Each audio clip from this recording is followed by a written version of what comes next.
بسم اللہ والصلاۃ علی رسول اللہ۔ السلام علیکم ناظرین، آج ہم بات کریں گے 5 دشمنان رسول کے بارے میں جو نبی اکرم صلی اللہ علیہ وسلم کے بہت بڑے دشمن اور بہت بڑے گستاخ تھے۔ کفار قریش کے 5 سردار، عاص بن وائل، دوسرا اسود بن مطلب، اسود بن عبد، حارث بن قیس اور ولید بن مغیرہ، یہ لوگ نبی کریم صلی اللہ علیہ وسلم کو بہت زیادہ ایذائیں دیا کرتے تھے اور جناب کائنات کا بے حد تمسخر اور مذاق اڑایا کرتے تھے۔ ایک روز حضور اکرم صلی اللہ علیہ وسلم مسجد حرام میں تشریف لائے۔ یہ 5 خبثاء بھی پیچھے پیچھے چلتے آئے اور حسب عادت تمسخر اور طعن و تشنیع کے الفاظ بکنے لگے۔ اسی حالت میں حضرت جبرائیل علیہ السلام حضرت کی خدمت میں پہنچے۔ انہوں نے ولید بن مغیرہ کی پنڈلی کی طرف اور عاص بن وائل سہمی کے پاؤں کی تلوے کی طرف اور اسود بن مطلب کی آنکھوں کی طرف اور اسود بن عبد کے پیٹ کی طرف اور حارث بن قیس کے سر کی طرف اشارہ فرمایا اور یہ کہا کہ میں ان لوگوں کے شر کو دفع کروں گا۔ چنانچہ تھوڑے ہی عرصے میں یہ 5 دشمنان رسول طرح طرح کی بلاؤں میں گرفتار ہو کر ہلاک ہو گئے۔ ولید بن مغیرہ ایک تیر بیچنے والے کی دکان کے پاس سے گزرا۔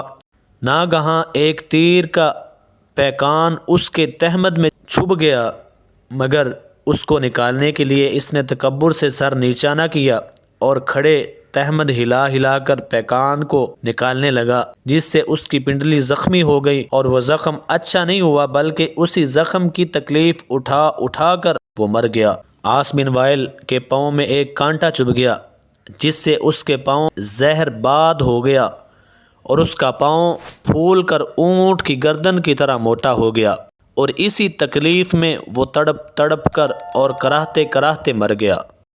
اسود ابن مطلب کی آنکھوں میں ایسا درد اٹھا کہ وہ اندھا ہو گیا اور درد کی شدت کی وجہ سے وہ بے قراری میں اپنا سر دیوار سے بار بار ٹکرایا کرتا تھا اور اسی کرب و بے چینی میں وہ اپنی جان دے بیٹھا اور یہ کہتا ہوا مرا کہ مجھ کو محمد صلی اللہ علیہ وسلم نے قتل کیا ہے۔ دوستو، ان میں سے 5واں اور آخری اسود بن عبد کو استسقاء ہو گیا، جس سے اس کا پیٹ بہت زیادہ پھول گیا اور وہ اسی مرض میں ایڑیاں رگڑ رگڑ کر ہلاک ہو گیا۔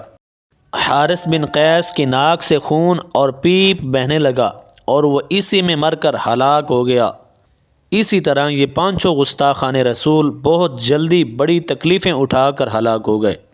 انہی 5 گستاخوں کے بارے میں اللہ تعالیٰ نے قرآن مجید کی یہ آیات نازل فرمائیں: اِنَّا كَفَيْنَاكَ الْمُسْتَهْزِئِينَ الَّذِينَ يَجْعَلُونَ مَعَ اللَّهِ إِلَٰهًا آخَرَ فَسَوْفَ يَعْلَمُونَ۔ بے شک ان مذاق اڑانے والوں کو آپ کی طرف سے ہم کافی ہیں جو اللہ کے ساتھ دوسرا معبود ٹھہراتے ہیں، تو بہت جلد یہ لوگ جان لیں گے کہ ان کا انجام کیا ہوا۔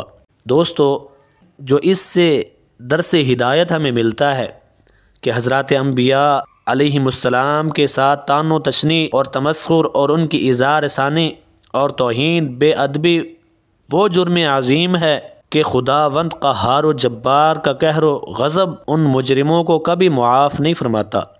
ایسے لوگوں کو کبھی غرق کر کے ہلاک کر دیا جاتا ہے، کبھی ان کی آبادیوں پر پتھر برسا کر ان کو برباد کر دیا جاتا ہے، کبھی زلزلوں کے جھٹکوں سے ان کی بستیوں کو الٹ پلٹ دیا جاتا ہے اور کبھی ان کو ذلیل کر کے اور مختلف امراض میں مبتلا کر کے ان کو اس صفحہ ہستی سے ختم کر دیا جاتا ہے۔ اس زمانے میں بھی لوگ بارگاہ نبوت میں گستاخیاں اور بے ادبیاں کرتے رہتے ہیں۔ وہ بھی یہ کان کھول کے سن لیں کہ ان کے ایمان کی دولت تو غارت ہو ہی چکی ہے، اب انشاءاللہ تعالی وہ کسی نہ کسی عذاب الہی میں گرفتار ہو کر ذلت کی موت مر جائیں گے اور دنیا ان کے ناپاک اور منحوس وجود سے پاک ہو جائے گی۔ سن لو، اللہ کا وعدہ کبھی ہرگز ہرگز غلط نہیں ہو سکتا، لہٰذا تم لوگ انتظار کرو اور ہم بھی انتظار کر رہے ہیں۔ اگر عذاب الہی کے مار سے بچنا چاہتے ہو تو اس کی فقط ایک ہی صورت ہے کہ صدق و دل سے توبہ کر کے رسول اکرم صلی اللہ علیہ وسلم کی محبت و عظمت سے اپنے دلوں کو معمور و آباد کر لیجئے اور اپنے قول و فعل اور اعتقاد سے تعظیم و توقیر نبوی صلی اللہ علیہ وسلم کو اپنا دینی شعار بنا لیجئے۔